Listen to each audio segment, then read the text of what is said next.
Okay, this is why it's important to not leave your tires wet when you're out RCing. You can see here we kind of have everything spread out. These are part of the dual stage. So you have your foam on the outside. That's your soft spot. You got your firm spot here. Those go in the center. Then I usually use Hyrix because there's not really too many tires better than that. And this is basically how it sits. Kind of gives me that. Anyway, that's not the point of this. The point is that I made the mistake, and I'm going to show you. Kind of helpful on this actually. So these are a little bit higher quality, obviously Proline, so they can withstand being wet. I've actually had these wet probably for about a week before I finally dried them out. They're dirty, but overall the material's holding up. And then we go to these El Cheapo foams here that came out of this tire here. I don't know if you can see that. You've probably seen these before. Comes with a really heavy beadlock, which are awesome. I mean, for the price you get those, it is worth the money. These foams, you can see the different sizes here, right? Goes from there. So these ones have been kind of sitting out a little bit longer. They were soft and wet, but you can see the deterioration on that.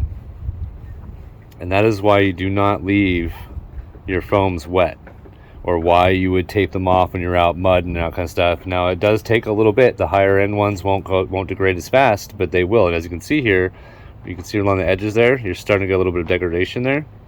They will eventually just dissolve. So the worst one here I'm going to show you, I can go ahead and flip this up. You can see it's just getting really, really bad there. You can see it just getting eaten up. These are still a little bit wet, but they're not dripping wet. This is the worst one. You can see it's all deformed. It's actually missing. That much has been eaten away and kind of dissolved inside there. But that, my friends, is why you do not leave your tires wet. Why you don't leave the foams wet. Even in the glued ones, you can't leave them wet. What I've gotten lucky on is that, like, these have been probably about a month. My bad.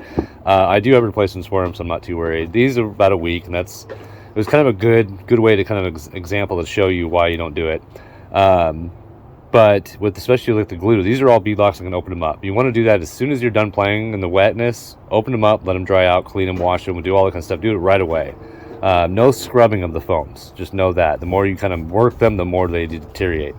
But if you're going to have the glued glued tires where you can't open them up, it's best that you can tape them off, seal them up in some way if you can, to prevent the water from going in there. And if not, there's little tricks you can do. You can do the whole oven thing, kind of heat them up, that kind of stuff, which, yes, is the same way to get the glue out of there. But you can also heat them up a little bit for half the time you would melting the glue off, to get the glue off.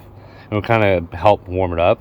Another thing, if you have space heaters, or what do you call them, floor heats or floor vents in your house, you can kind of put it near one of those or up on a rack, like as if during winter you're drying your shoes. That helps a lot.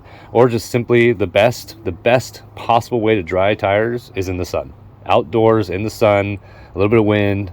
They dry really quick. All the Hyrix ones are done now. These ones I just did, they're still kind of dirty.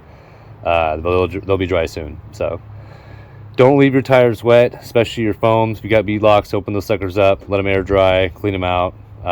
If you have ones that are not beadlocks and you're still using the glued, then I highly recommend taping them up ahead of time. If not, squeeze as much of that water you can out of there and dry them as fast as you can. Over time, you'll notice the foam will start getting smaller and smaller. You'll start having more of a flimsy tire, like where it's not touching foam. And that's how you know you're losing your foams. So, all right. Thanks for watching. Bye.